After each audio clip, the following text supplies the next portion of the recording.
Alfred, just talk about this role you're stepping into.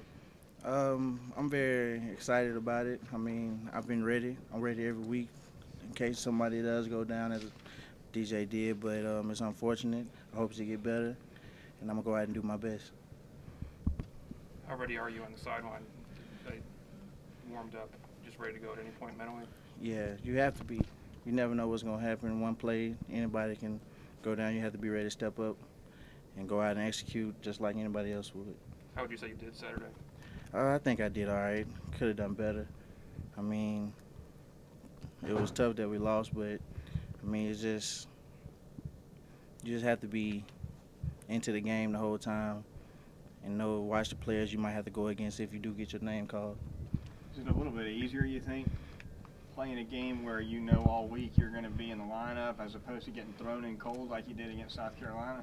I mean, Coach Benji does a good job of having everybody ready during the week. We all get a lot of reps, so you know the game plan every week on each team you play. It's a little mentally tough, though, to be that ready to go when you don't have any guarantee. Playing college football is always mentally tough, but I think all our coaches do a good job with keeping our heads on straight and just keeping us into the game. You think you're better on the run or pass blocking? I would say the run. Alfred, we can tell by reading the depth chart, you know, who's one, who's two, who's three. What we can't tell is the difference between the two. How competitive is it to just get out there? It's very competitive, but I mean, there's really no difference in between other people. We have our own styles, but I mean, we all have the same responsibilities on the field. Talk a little bit about that transition. You've been on the offensive side now a while, but going from defense to the offensive line. Talk a little bit about that. I mean, going from defense was hard, offense, but I also played in high school, so I kind of got into the groove real quick. It didn't take me long to learn what was going on. Did you play both ways? Yeah. Do you have a preference for either side of the ball? No, not really. Not anymore. If you would asked me that a couple years ago, I probably would have said defense. But I'm comfortable where I'm at right now, and I like what I'm doing. What's your relationship like with DJ? Have you guys talked about what's getting in there? Yeah, we always talk in the hotel before the game. We all get together and just talk about the game and plays and stuff like that. So we got a good relationship.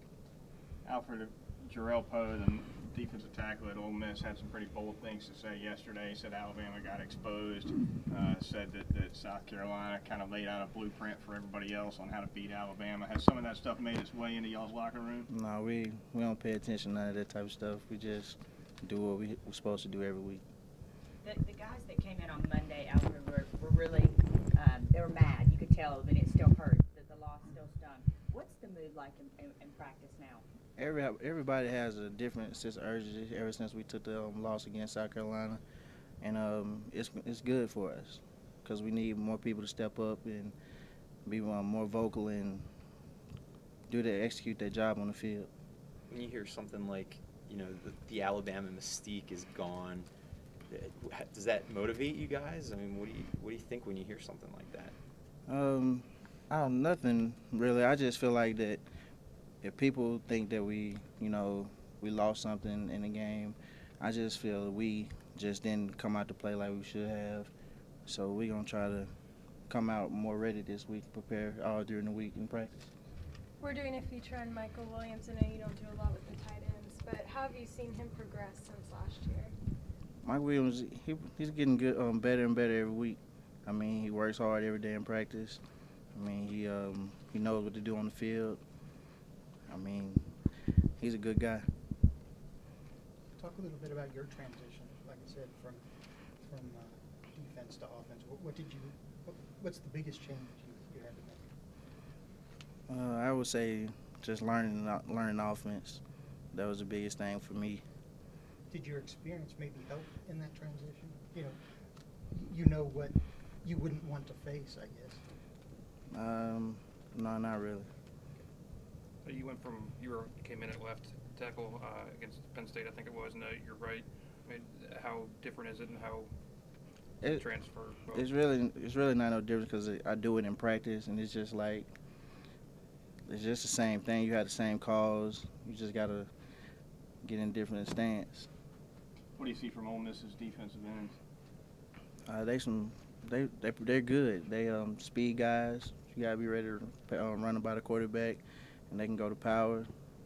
They have a great defensive line. Greg taking quite a few sacks this past week. Has pass protection been an emphasis with Coach Pendry this week? It's an emphasis every week. I mean, we have to protect the quarterback. Can't let him get hit. So we take pride in that. How long have you been dreaming about your first career start? I couldn't really say.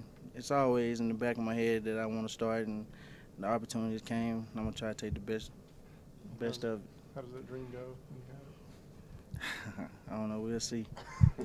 You've been talking to people from back home? Not really. I talked to my mom. That's about it. What'd she say? And then she excited. They coming to the game? You're not hearing from old high school friends, teammates that aren't? Nah. You start to get yourself off from that, or is it something that? I just haven't heard from him yet. I'm pretty sure I will. One more for Alfred. What'd your mom do when you told her? She start screaming? Hollering? Nah, she just told me she was proud of me.